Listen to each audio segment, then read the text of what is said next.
In this quick video, I'll show you step-by-step how to change your profile picture on RedNote, the trending TikTok alternative, taking the social media world by storm.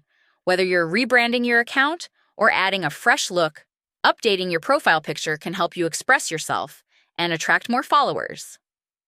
Let's first open the RedNote application on our iPhone or Android device, and then we'll have to go over to our RedNote profile page.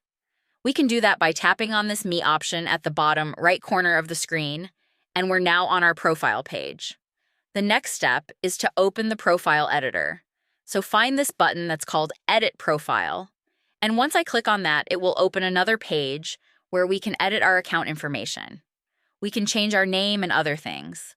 But let's tap on our profile picture. I want to add a new profile picture from my photo gallery.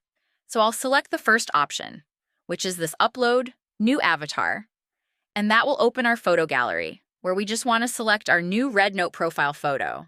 Now zoom in or zoom out and select a portion of the photo, which you'll want to use on your profile, and then tap on this button at the bottom right in order to set this profile picture.